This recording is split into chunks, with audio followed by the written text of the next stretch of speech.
Thank you very much. Thanks, Nettie, and my co-panelists. So I'm going to talk about something that's a little bit independent of digital science itself, but that digital science is very invested in because of its potential to improve scholarly communication and lay the foundation for new types of metrics based on being able to track within science journals individual contributions to published research. So we're going to talk about an emerging standard called the credit taxonomy, which seeks to provide a better way of capturing and recognizing individual contributions to multi-authored published research. What does it mean to share authorship and credit from the researcher's perspective today, and how can we as publishers improve attribution going forward? Before the announcement of the 2013 Nobel Prize in Physics, there was a satirical posting in Scientific American's blog that announced that the award for the discovery of the Higgs boson had gone to the particle itself because it wasn't clear which of the 6,000 people actually involved in the research deserved credit for its discovery. Pretty telling. But seriously, our current authorship practices are ripe for abuse. Most researchers who have co-authored articles for publication have a saga about wrangling with other authors over the order in which author names appear in the byline, whether it's 2 authors or 20 authors. And every journal publisher, large or small, deals with cases of authorship dispute. And here you can see cataloged different types of authorship abuse: coercion authorship, honorary or guest authorship, mutual support authorship. I don't know if you can read that: agreement between 2 investigators to place their names on each other's papers, duplication authorship, etc. None of these cases would arise if we were dealing with one author. But multi-authorship, especially in the sciences, is really increasing. So consider, for example, the increase in mean number of authors per paper between 2006 and 2013 in these 6 PLOS journals. For example, on the lower left-hand side in pink, PLOS Medicine, we see the average number of authors during that time span going from just under 5 to just under 8. And then there are cases like this, thousands of authors. It's not unusual, especially in fields like particle physics, and this is one from the ATLAS experiment at CERN. Almost 3,000 authors over, that's odd, 169 institutions. So can publishers actually claim that we help give credit where credit is due? I assume you've all seen PhD comics before. I think this is a particularly good one. The first author here is the person who made the figures. The third author is the student who actually did all the work and to whom it doesn't even occur it may not be fair to be listed as middle author being the authorship spaces that no one actually pays attention to. And the last author is the person who got the funding and didn't even read the paper. Now, this is funny only because it is so common, it's absolutely true, and says a lot about the culture of research and the culture of the lab. So the order of authorship in the case of multi-authored works has no generally agreed upon meaning across fields, typically does not clarify the contribution to research, and with the result that credit is in fact often not given where credit is due. And yet, who gets credit for research and discovery has a huge impact on people's lives. It affects career advancement and tenure. It affects the transparency and integrity of the scholarly record. So why do we as publishers persist with a system in which the incentives and conventions for authorship, citation, attribution are so dysfunctional and so easily gamed? Authorship disputes abound. You're probably all familiar with COPE, the Committee on Publication Ethics in the UK, which advises publishers on all areas of authorship, publication ethics, but also cases of dispute or misconduct. So this particular case, I don't know if you can read it, concerns an individual asserting rights to authorship that the other authors don't agree with. Similarly, in this case, you have 2 authors agreeing on who did what, but diverging on whether someone should be counted as an author. So this underscores the point that defining what qualifies as authorship is actually somewhat different, somewhat orthogonal to the task of providing transparency around contribution, and I'll come back to that point. Now, what about fields like mathematics and economics in which author name order defaults to alphabetical, and so therefore all contributions are supposed to be considered equal? in economics, it's actually been observed that you're more likely to get tenure or to receive a prestigious prize, like the Nobel Prize, if your last name begins with a letter earlier in the alphabet, as a result of things being in alphabetical order. So if you are Professor Altman in research economics, you're more likely to get tenure than a Professor Zelaznik. And so this stuff really matters, especially for younger scholars and scientists. Longtime JAMA editor Drummond Rennie, known for his work on publication ethics, put it well in 1997 when he wrote, "The system of authorship, while appropriate for articles with one author, has become inappropriate as the average number of authors of an article has increased." And there's been a lot of work in the medical journal space on the issue of contributorship. So the International Committee on Medical Journal Editors has 4 criteria for authorship, and usually these recommendations come to the fore when this topic is being discussed, because many publications, especially in the medical side, refer to these. So if you are an author that meets, if you can read these criteria, 3 of these criteria, but not all 4, you will not be an author, you'll just be called a contributor to the paper. And this has led to some confusion about what contributorship means.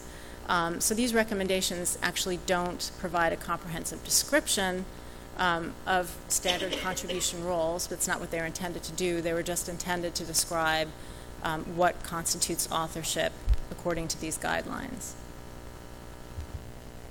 And I did want to say, and so even though authorship and contributorship are really distinct in that way, enforcing transparency around contribution will, I think, go a long way towards mitigating the types of authorship disputes and abuse that we talked about earlier.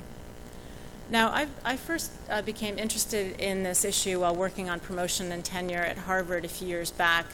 I was reviewing a biostatistician's tenure dossier, and I was struck by the divergence between how his research was described in the letters from his peers around the world versus his publication record. This was someone where people are saying, you know, he walks on water, he's a leading methodologist, and yet in his publication record, what you saw was he was middle author on all of his publications. And I knew from experience that this would be a very difficult case for the Presidential Tenure Committee to adjudicate, and I'd seen cases like this before.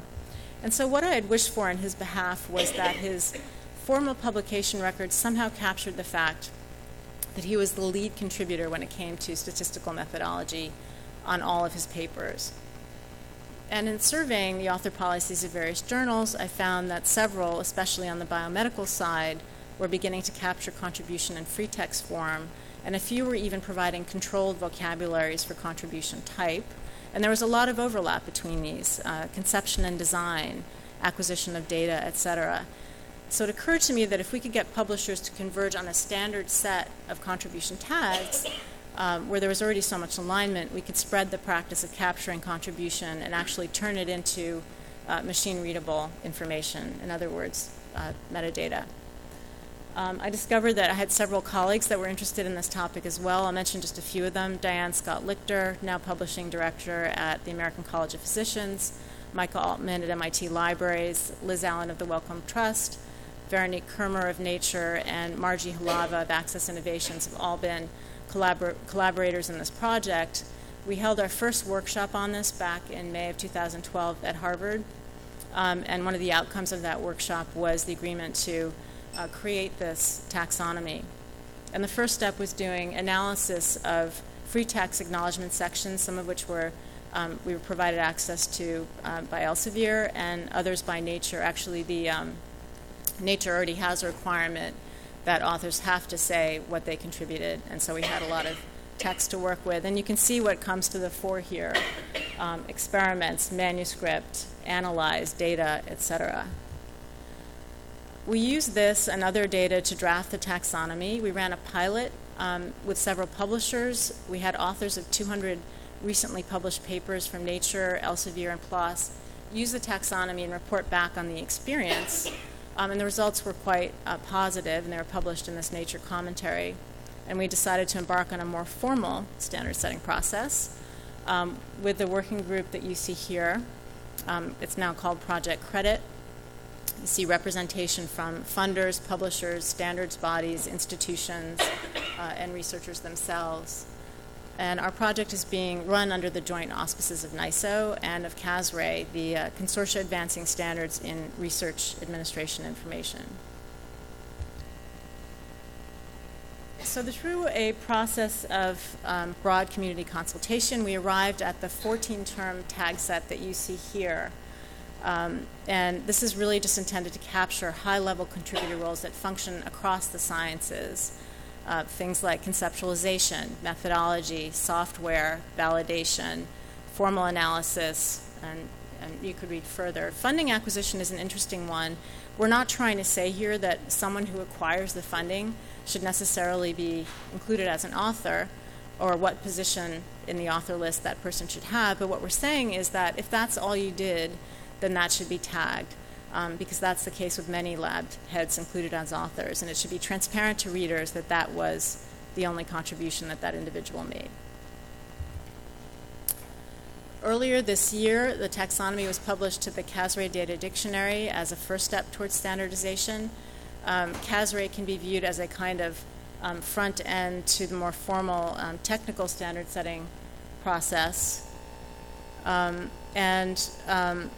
One of the other things that I wanted to point out about the way in which we presented the contributor roles in the dictionary is with some guidelines, this header information, that we clarify that we envision the roles being called out whether someone is listed as an author or only in the acknowledgments, because we recognize that different journals and communities have different practices with respect to authorship.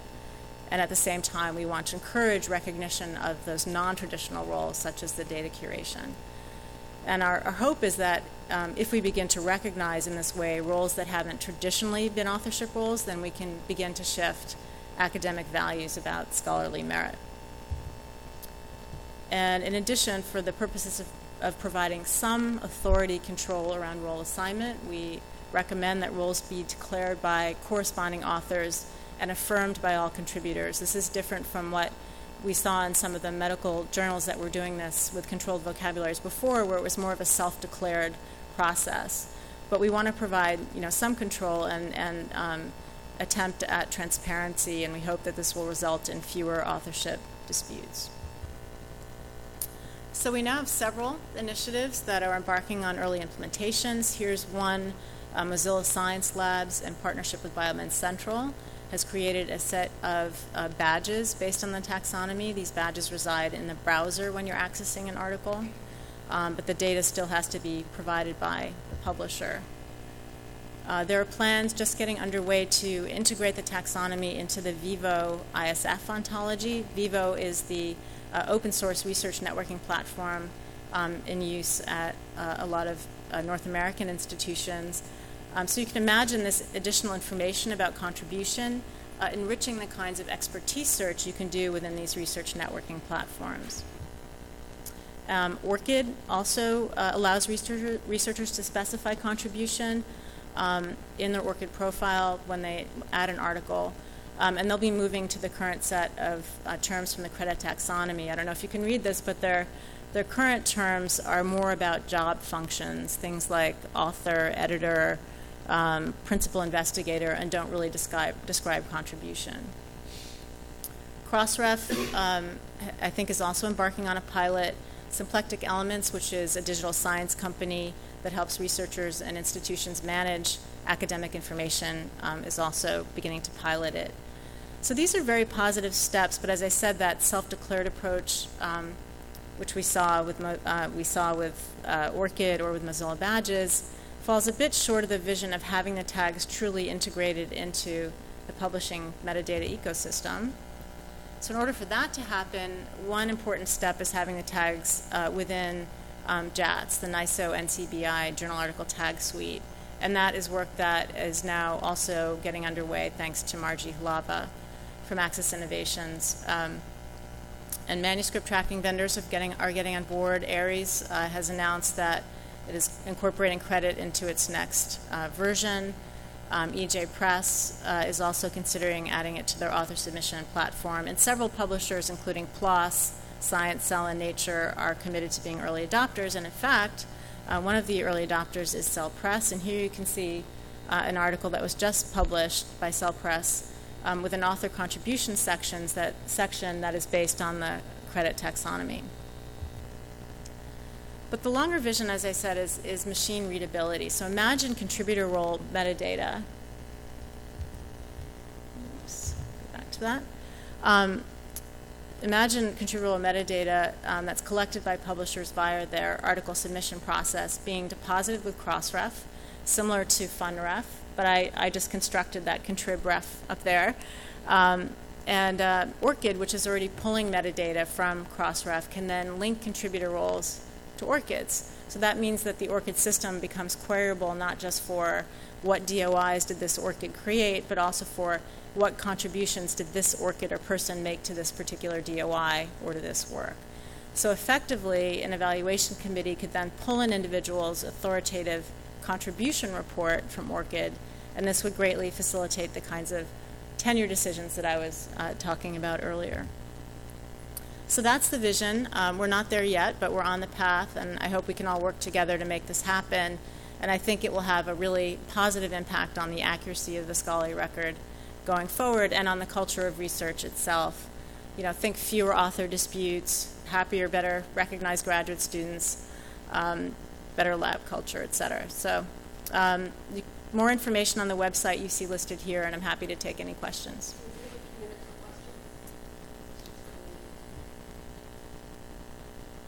Yeah.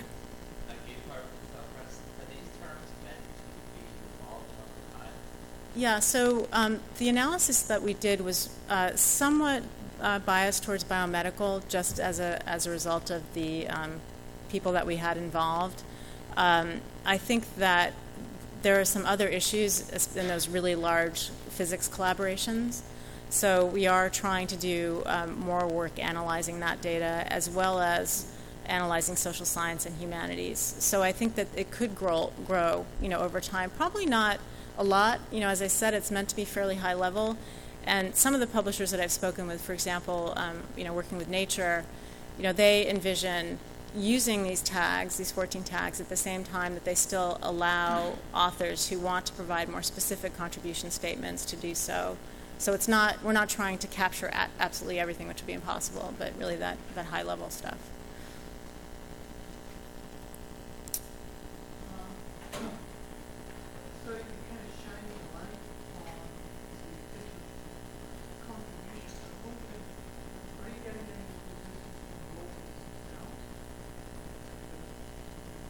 Well, yeah, in the a very large majority of the people who we did two studies, two surveys, and we probably reached a total of between 400 and 500 researchers, authors who responded, and it was about, I'd say 80% who were like, this is great, this is the best thing since sliced bread, it's so important to me that that you're doing this. And there were definitely people that said, I'm worried about the extra burden of having to do this. And I think that is an issue. I mean, it's all in how it's implemented, and especially you're seeing now when people are submitting articles for publication, there's all kinds of things that they have to do, like, conflict of interest and other things like that. So there definitely is concern. And then there are, I think, generally, older researchers who think that there's nothing that needs to be fixed here. It's worked fine for me. So I think it's going to be a real culture change. But the most vocally positive folks were definitely the younger lab scientists who deal with this every day, every time they publish something. It's just like that PhD comic. They're not getting the credit that they would expect to get. So, right. Great. Thank you. Amy.